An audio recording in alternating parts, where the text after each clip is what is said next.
예배하시는 여러분 모두에게 오늘 하나님께서 예비하신 은혜로 충만하게 채워주시기를 바랍니다.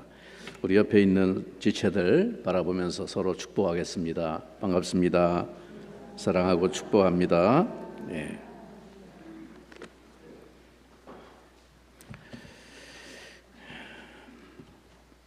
하나님께서 오늘 우리에게 주신 말씀 요한복음 15장 9절부터 17절까지 말씀입니다. 요한복음 15장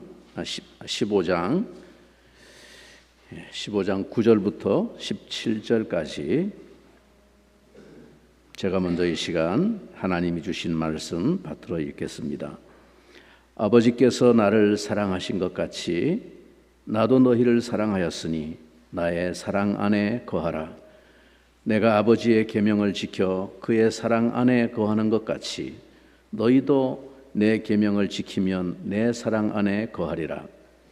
내가 이것을 너희에게 이름은 내 기쁨이 너희 안에 있어 너희 기쁨을 충만하게 하려 함이라. 내 계명은 곧 내가 너희를 사랑한 것 같이 너희도 서로 사랑하라 하는 이것이니라. 사람이 친구를 위하여 자기 목숨을 버리면 이보다 더 큰 사랑이 없나니 너희는 내가 명하는 대로 행하면 곧 나의 친구라. 이제부터는 너희를 종이라 하지 아니하리니 종은 주인이 하는 것을 알지 못함이라. 너희를 친구라 하였노니 내가 내 아버지께 들은 것을 다 너희에게 알게 하였습니다. 너희가 나를 택한 것이 아니요 내가 너희를 택하여 세웠나니 이는 너희로 가서 열매를 맺게 하고 또 너희 열매가 항상 있게 하여 내 이름으로 아버지께 무엇을 구하든지 다 받게 하려 함이라. 내가 이것을 너희에게 명함은 너희로 서로 사랑하게 하려 함이라. 아멘. 우리는 예수님이 마지막 날 밤에 남기신 엄숙한 교훈 중에 이 15장에서 포도나무의 비유의 말씀을 묵상하고 있습니다. 가지 된 성도가 포도나무이신 예수님에게 붙어 있어 맺어야 할 열매들을 생각해 봅니다. 결국 열매는 우리를 증명하는 것입니다. 내가 누구냐? 그 열매가 우리를 증명하는 것이죠. 그래서 우리의 존재와 우리의 사역에 대한 궁극적인 결산이 바로 이 열매입니다. 과연 어떤 열매를 맺었나 하는 것으로 내 존재와 사역과 삶이 평가되고 증명될 것이다 라는 말입니다. 그런 의미에서 예수님은 이 산상수훈을 말씀하실 때 산상수훈 마지막 대목인 마태복음 7장 16절에서 그들의 열매로 그들을 알지니 가시나무에서 포도를 또는 엉겅퀴에서 무화과를 따겠느냐라고 물으십니다. 그리고 이 물음에 대한 대답이 뭡니까? 주님은 이 질문을 던지시고 스스로 대답해 주셨습니다. 이어지는 7장 마태복음 7장 18절 이하에서 좋은 나무가 나쁜 열매를 맺을 수 없고 못된 나무가 아름다운 열매를 맺을 수 없느니라. 아름다운 열매를 맺지 아니하는 나무마다 찍혀 불에 던져지느니라. 이러므로 그들의 열매로 그들을 알리라. 그렇게 말씀하셨습니다. 열매는 거짓말하지 않는다는 것이죠. 사과를 맺으면 저게 사과나무였구나 증명이 되는 것입니다. 치장을 하고 있었지만 열매를 보니까 저게 돌배나무였구나 증명이 딱 되는 것입니다. 우리는 지난 시간에 예수님 안에 거하라는 말씀이 가지의 근본적인 본분이고 열매 맺는 유일한 열쇠임을 살펴보았습니다. 농부이신 하나님은 열매 맺기를 기대하시고 그 열매를 위해서 심혈을 기울여 가지를 살피고 깨끗하게 하시고 관리하신다고 했습니다. 그렇다면 예수님 안에 있다는 것은 구체적으로 어떤 의미입니까? 지난 주일에 살펴본 앞구절 7절에서는 너희가 내 안에 내 말이 너희 안에 거하면 이라고 하셨습니다. 즉 주님의 말씀이 내 안에 거하는 삶, 그게 내가 예수님 안에 거하는 삶이다. 이에 관해서 오늘 본문 9절에서는 예수님께서 이렇게 말씀하십니다. 아버지께서 나를 사랑하신 것 같이 나도 너희를 사랑하였으니 나의 사랑 안에 거하라. 즉 예수님 안에 있다는 것은 주님의 사랑 안에 머무는 것임을 알 수 있습니다. 예수님 안에 있으면 주님과의 관계를 맺고 주님의 보호하심과 주님의 능력을 받을 수 있습니다. 예수님의 사랑 안에 머무는 일은 매우 중요합니다. 왜냐하면 예수님의 사랑이 죄책감과 상처투성인 우리 영혼을 회복시키고 치유해 주시기 때문입니다. 주님의 사랑을 우리가 먹을 때 우리의 상한 영혼이 치유되고 회복됩니다. 예수님의 사랑 안에 머물러야 곧 죽을 것 같던 영혼도 다시 살아날 수 있습니다. 하나님이 나를 사랑하신다는 믿음이 있어야 어떤 위기나 고난에서도 탈출할 수 있습니다. 기억하십시오. 예수님은 하나님 아버지의 지극하신 사랑을 입고 십자가를 짊어질 수 있었습니다. 주님의 사랑을 우리가 확신하면 무슨 일이든지 해낼 수 있습니다. 심지어 십자가까지도 짊어질 수 있습니다. 여러분, 우리가 신앙생활 한다고 하면서도 그렇게 별로 헌신하지 못하고 그렇게 헌신적인 행동하지 못하는 까닭이 뭡니까? 움직이지 않는 까닭이 뭡니까? 그냥 뭐니 해도 우리가 주님의 사랑에 관한 깊은 확신이 없기 때문입니다. 예수님은 오늘 본문 9절에서 나의 사랑 안에 거하라 라고 말씀하시고는 이어지는 10절에서 그 사랑 안에 거한다는 게 그럼 뭐냐, 그것을 무슨 뜻인지 좀 더 구체적으로 10절에서 설명하십니다. 주님은 그 사랑의 표본을 이렇게 말씀하십니다. 내가 아버지의 계명을 지켜 그의 사랑 안에 거하는 것 같이 너희도 내 계명을 지키면 내 사랑 안에 거하리라. 그러니까 예수님께서 그 아버지의 사랑 안에 거하시고 그 능력으로 십자가까지도 감당할 수 있었던 그 원천, 비결이 뭐냐?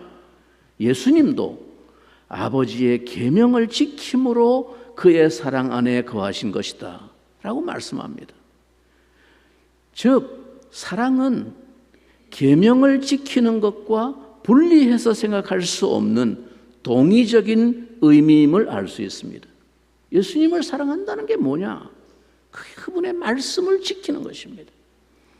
우리가 주님의 사랑 안에 거하는 것도 이와 같이 주님의 계명을 지킴으로 이루어지는 것이라는 말씀입니다. 예수님의 계명을 지키는 것, 예수님의 말씀을 따르고 순종하는 것이 예수님의 사랑 안에 거하는 것이라고 하신 것입니다. 여기서 나의 사랑 안에 거하라. 나의 사랑은 우리를 향한 예수님의 사랑을 가리킵니다. 그렇다면 나의 사랑 안에 거하라 라는 이 말은 1차적으로 그 예수님의 사랑을 받아들이라, 그 예수님의 사랑을 믿으라는 것입니다. 그 예수님의 사랑을 충만히 내가 누리라는 것입니다. 그게 그 사랑 안에 거하는 것입니다. 근데 예수님의 사랑 안에 우리가 함께 머문다는 것은 우리가 그 사랑에 화답한다는 뜻이기도 합니다. 즉 우리도 예수님을 사랑하라는 요구입니다. 우리가 먼저 주님을 사랑할 때 주님도 사랑하겠다라고 조건부로 말씀하신 것이 아니라 내가 너희를 이미 사랑한 것 같이. 그러니까 예수님 자신이 먼저 우리를 사랑했으니 이제 우리도 그 사랑을 받아들이고 그 사랑을 의심하지 말고 그 사랑의 진심을 믿고 그 사랑의 능력을 누리라고 말씀하시는 것입니다.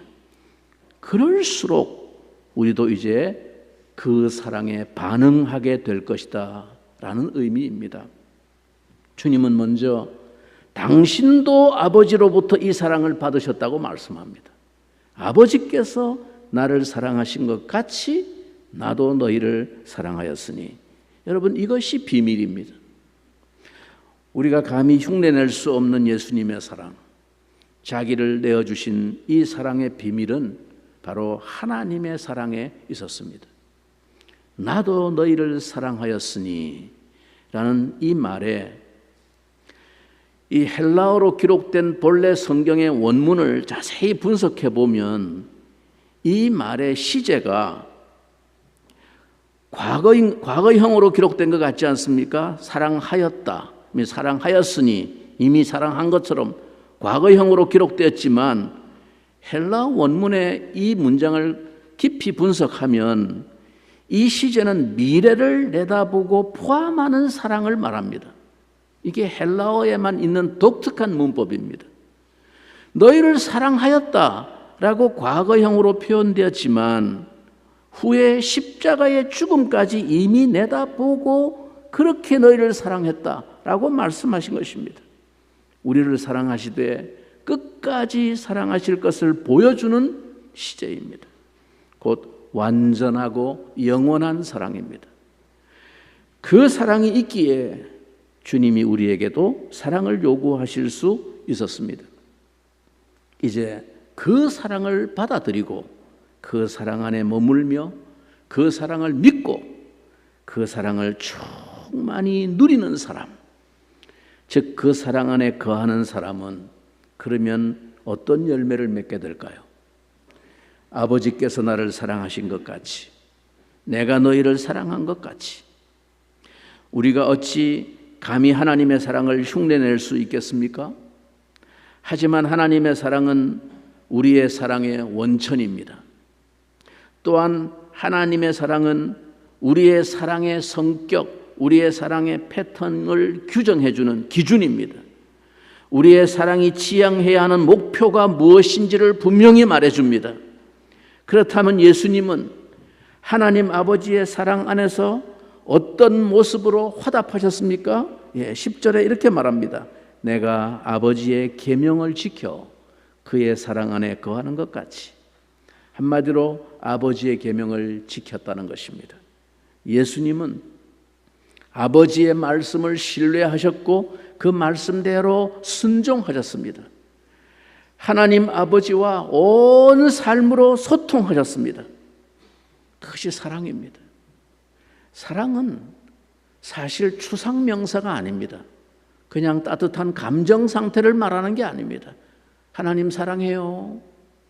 그냥 그건 내 마음만 좋은 거예요. 내 마음만 그냥 따뜻해지는 거예요. 그건 사랑이 아니에요.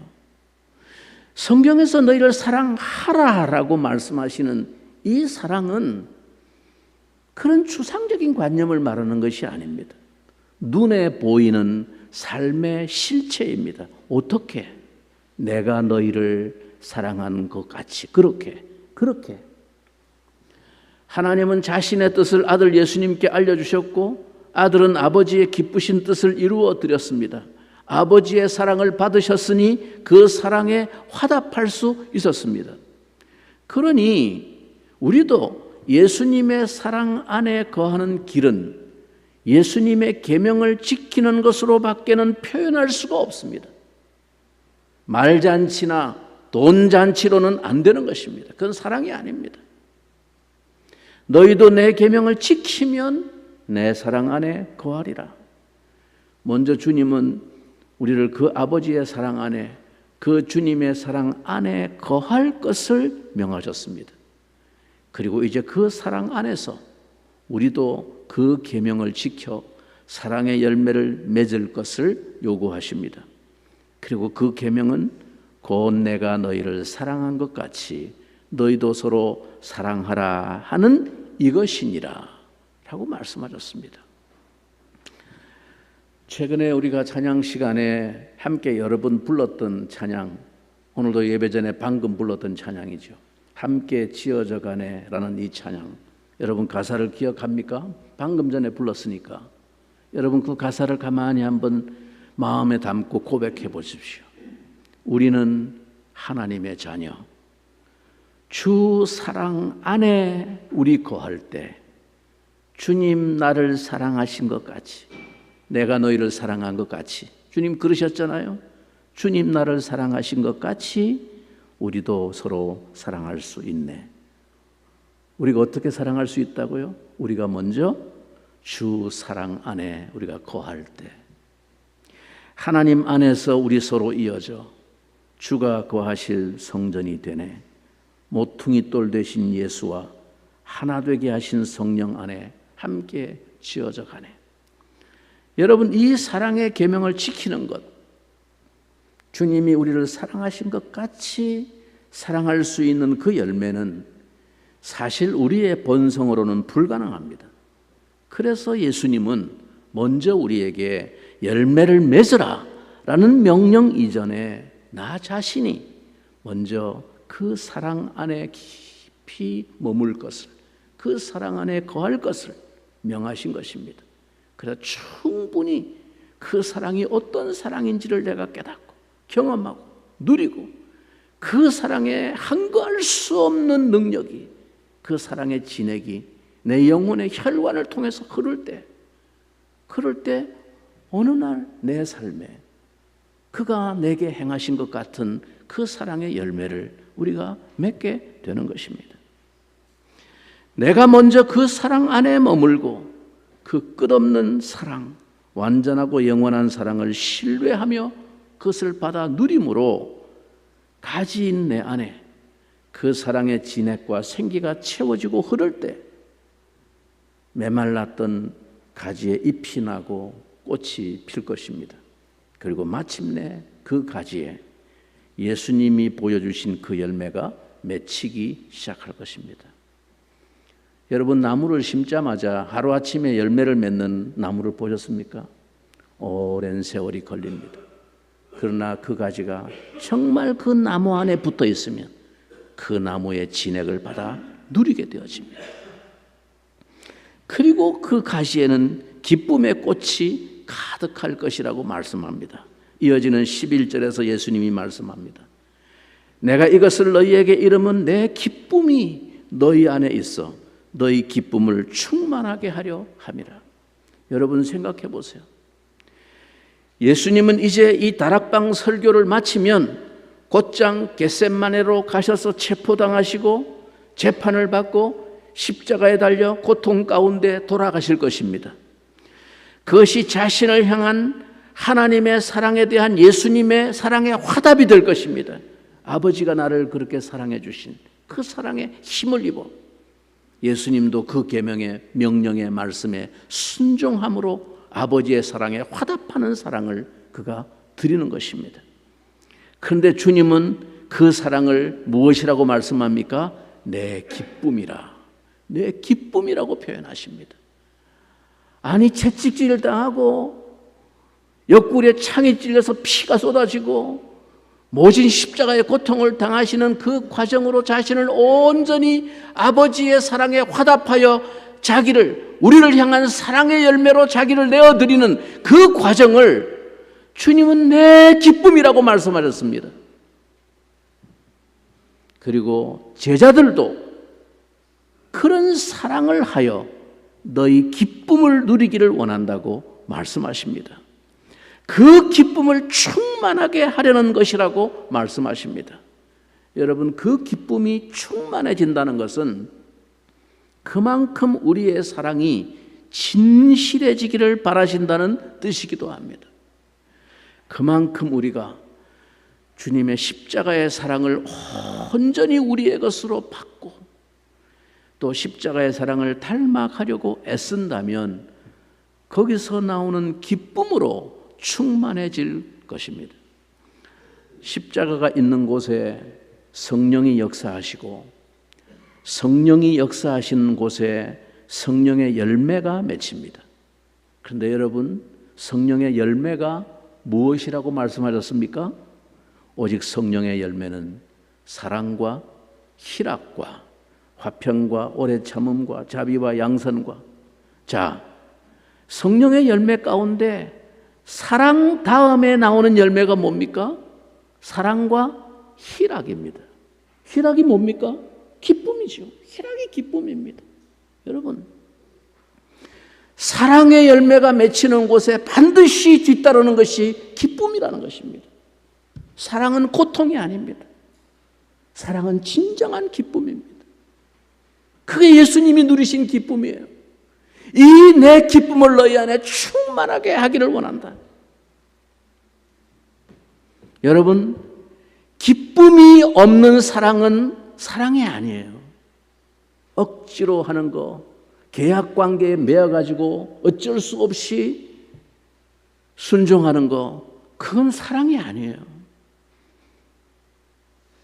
기쁨이 없는 사랑은 사랑이 아닙니다. 사랑을 통해서 얻게 된 기쁨이 아니라면 그것은 진정한 기쁨이 또한 아닙니다.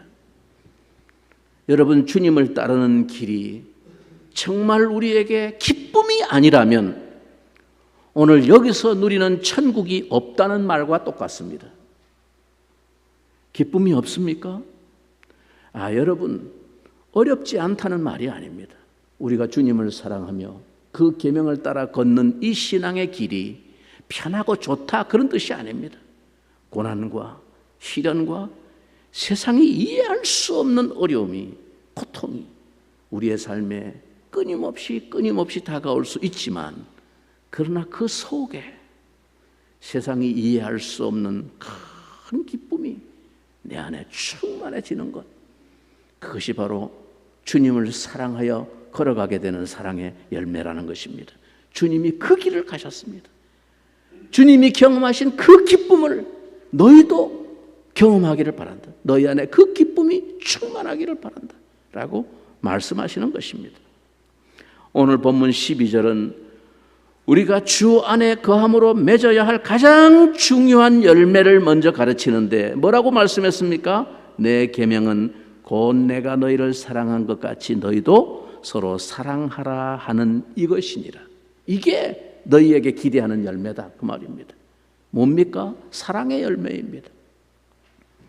앞선 8절에서 너희가 열매를 많이 맺으면 내 제자가 되리라 라고 말씀하신 주님은 9절에서 무엇이라고 말씀하셨죠? 아버지께서 나를 사랑하신 것 같이 나도 너희를 사랑하였으니 나의 사랑 안에 거하라. 사랑의 열매를 맺음이 바로 주님의 가장 중요한 계명이라는 것입니다. 사랑은 주님의 가장 중요한, 가장 위대한 계명이기 때문입니다. 예수님은 계명을 지키라는 말이 구체적으로 무슨 뜻인지를 12절 이하에서 계속 말씀하십니다. 우선 계명을 지키는 것과 사랑의 관계를 단도직입적으로 정리해 주셨는데, 그러니까 제자들이 서로 사랑하는 것이 곧 계명을 지킨다는 말의 뜻입니다. 그 모델을 주님께서 친히 제시해 주셨습니다. 뭐라고요? 내가 너희를 사랑한 것 같이입니다. 자신의 목숨까지 버려서 우리를 사랑하신 그 희생적인 사랑을 본받아 우리도 그렇게 서로 사랑하라고 당부하신 것입니다. 여러분, 희생 없는 사랑은 사랑이 아니라고 말씀하시는 것입니다. 기쁨이 없는 사랑은 사랑이 아닌 것처럼 또한 희생이 없는 사랑은 사랑이 아니라고 주님이 본보여 주신 것입니다. 훗날 사도 바울도 에베소서에서 이 교훈을 그대로 말합니다. 에베소 5장 2절에 그리스도께서 너희를 사랑하신 것 같이 너희도 사랑 가운데서 행하라. 사랑 가운데서 행하는 것이 어떻게 행하는 겁니까? 그는 이어서 말합니다. 그는 우리를 위하여 자신을 버리사 향기로운 제물과 희생 제물로 하나님께 드리셨느니라. 이렇게 하는 것이 사랑 가운데서 행하는 것이다, 그 말입니다. 예수님은 그 사랑에 대해서 오늘 본문에서 이어서 보다 구체적으로 설명을 덧붙여 말씀하신 것이 오늘 본문 13절의 말씀입니다. 뭐라고 말씀하셨습니까? 사람이 친구를 위하여 자기 목숨을 버리면 이보다 더 큰 사랑이 없나니. 사랑이 뭐라고요? 결정적으로 사랑을 증명해 보여주신 것이 친구를 위하여 목숨을 버리는 것입니다. 말씀해 주셨습니다. 그러니까 앞에서 예수님이 말씀하신 내가 너희를 사랑한 것 같이 라는 말이 자기 목숨을 버리는 사랑임을 아주 분명하게 말씀하신 것입니다. 그런데 주님은 이 말씀을 하시면서 여기서 친구라는 표현을 사용하셨습니다. 그렇다면 예수님이 제자들을, 아니 당신의 백성을, 주인이신 주님께서 종인 우리를 친구로 여기신다는 뜻입니다. 14절은 이렇게 말합니다. 너희는 내가 명하는 대로 행하면 곧 나의 친구라. 여러분, 내가 명하는 대로 행하면 뭐라고요? 내 친구다. 아니 이게 말이 됩니까? 누군가 명하는 대로 행하는 사람이 뭡니까? 종이죠. 명령을 받아 명한 대로 행하는 사람은 종이죠, 종. 그런데 예수님은 이렇게 말씀합니다. 우리는 종처럼 예수님의 말씀에 순종하지만 주님은 우리를 종이 받는 대우 정도가 아니라 친구가 받는 영광을 주시겠다는 것입니다. 그것도 주님이 목숨을 버려 지킬 만한 가치가 있는 친구로 말입니다. 물론 우리 입장에서 예수님은 변함없이 그분 앞에서 감히 고개를 들 수 없는 왕이시고 주인이십니다. 하지만 주님은 한사코 우리를 아들이고 친구라고 말씀해 주십니다. 주님은 항상 우리의 자격에 걸맞지 않은 신분을 주시고 그 신분에 걸맞은 대우를 해 주시는 것입니다. 그래서 이제 그 사랑 안에 거하는 사람은 그 사랑이 자신을 변화시키는 것입니다. 과분한 사랑을, 종이라고 해도 감지덕지할 인생인데 나를 친구라고, 그리고 그 친구를 위해서 기꺼이 목숨을 버려주시는 그 과분한 사랑을 내가 먼저 받았으니 나도 주님이 나를 사랑하신 그 사랑을 기억하면서 본받아 그 사랑의 열매를 맺게 되는 것입니다. 오늘 이 요한복음을 기록한 사도 요한은 후에 그가 쓴 요한 1서 3장 16절에서 다시 한번 그 사랑을 이렇게 권고합니다. 여러분, 성경에서, 신약 성경에서 이 사랑에 관한 가장 많은 설교와 교훈을 남긴 사람은 사도 요한입니다. 우리는 사랑 그러면 제일 대표적으로 뭐가 떠오릅니까? 고린도전서 13장. 사랑은 오래 참고, 그죠? 그 누가 말했어요? 사도 바울. 그래서 신약 성경 사랑장 그러면 고린도전서 13장, 사도 바울 이렇게 생각합니다. 그런데 여러분, 신약 성경을 통틀어 읽어보십시오. 사랑에 관한 가장 절절한 고백과 사랑에 관한 교훈을 계속 강조하고 반복하고 있는 사람은 사도들 가운데 사도 요한입니다. 그래서 사도 요한을 가리켜 사랑의 사도라 그렇게 부르는 것입니다. 그가 요한 1서를 기록하면서 3장 16절에 이렇게 말했습니다. 그가 우리를 위하여 목숨을 버리셨으니 우리가 이로써 사랑을 알고 비로소 그걸 보고 우리가 진짜 사랑이 뭔지를 알게 되었고 우리도 그렇게 형제들을 위하여 목숨을 버리는 것이 마땅하니라. 이런 고백에 이르게 된 것입니다. 여러분, 우리가 이러한 열매 맺음을 기대할 수 있는 이유가 있습니다. 그것은 주님이 우리를 이런 열매를 맺도록 선택하셨기 때문입니다. 여러분, 16절 말씀을 우리 다 같이 한번 한 목소리로 읽어보겠습니다. 16절 다 같이. 너희가 나를 택한 것이 아니요 내가 너희를 택하여 세웠나니 이는 너희로 가서 열매를 맺게 하고 또 너희 열매가 항상 있게 하여 내 이름으로 아버지께 무엇을 구하든지 다 받게 하려 함이라. 여러분, 내가 너희를 택했다, 선택했다. 우리가 흔히 선택이라는 단어를 교리적으로 생각할 때 누구는 선택을 받았고 누구는 선택에서 제외되어 버림을 받는다, 이런 구원론적인 측면에서 생각을 먼저 합니다.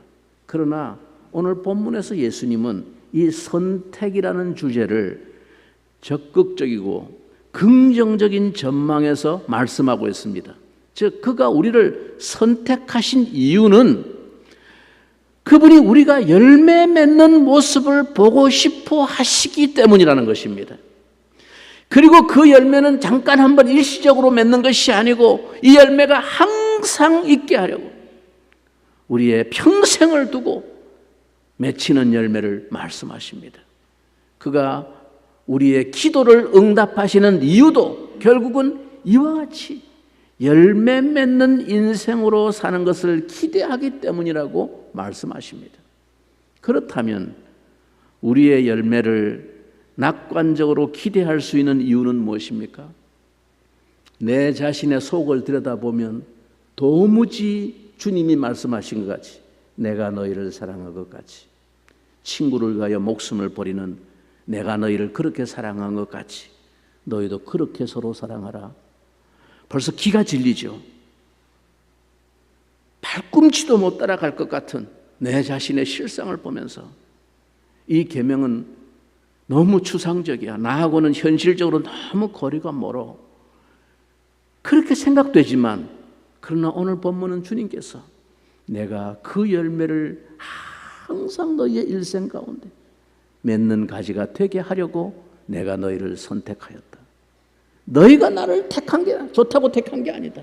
내가 너희를 택하였다 라고 말씀합니다. 그러므로 여러분 우리가 내 모습을 보면 자신이 안 생기지만 이와 같은 주님과 같은 열매를 맺을 것으로 낙관적인 기대를 할 수 있는 이유가 뭐냐? 우리를 그의 제자로 그의 자녀로 선택하신 그분이 우리를 열매 맺도록 돕고 계시기 때문입니다.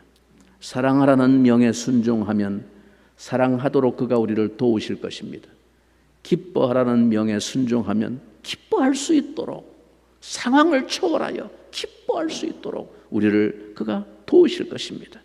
화평하라는 명에 순종하면 화평하도록 그가 우리를 도우실 것입니다. 여러분, 주님이 우리를 택하셨다는 말은 우리를 그렇게 책임져 주신다는 보증입니다. 내가 택한 거야. 이제 우리가 그의 명을 따라 살고자 한다면 열매는 보증된 것입니다.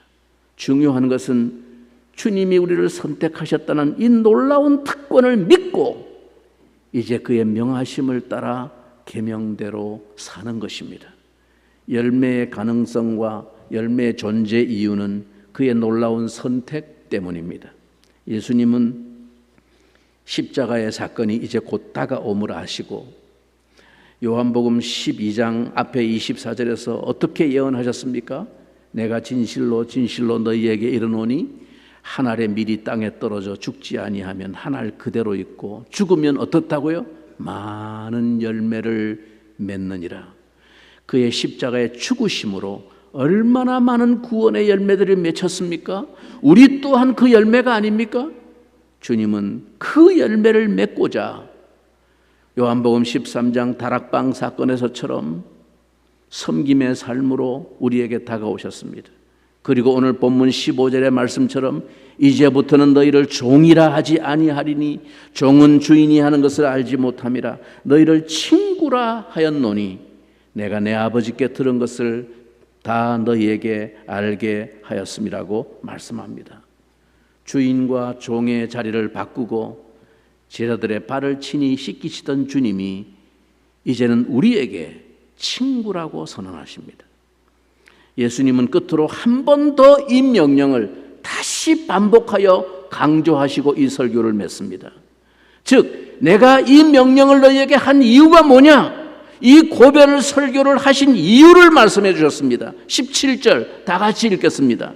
내가 이것을 너희에게 명함은 너희로 서로 사랑하게 하려 함이라. 우리의 자기 희생적인 서로 사랑은 화목 제물로 아들을 내어주신 하나님의 사랑, 자기 목숨을 내어주신 예수님의 사랑의 목표입니다. 세상에서 사랑보다 큰 말은 없습니다. 사랑보다 더 큰 에너지도 없습니다. 사랑보다 더 큰 목표도 없습니다. 사랑 없이 생명 없고 사랑 없이 구원도 없습니다. 이제 주님은 우리더러 바로 그 사랑을 하라고 하십니다. 사랑으로 우리가 바로 당신의 제자임을, 그 예수님을 따르고 있는 자들임을 입증하라고 말씀하십니다. 사랑의 실천으로 아버지 하나님께 영광을 돌리라고 말씀하십니다. 이것이 예수님이 자기를 버리는 사랑으로 우리를 친구로, 제자로, 자녀로 선택해 세우신 목적이기 때문입니다.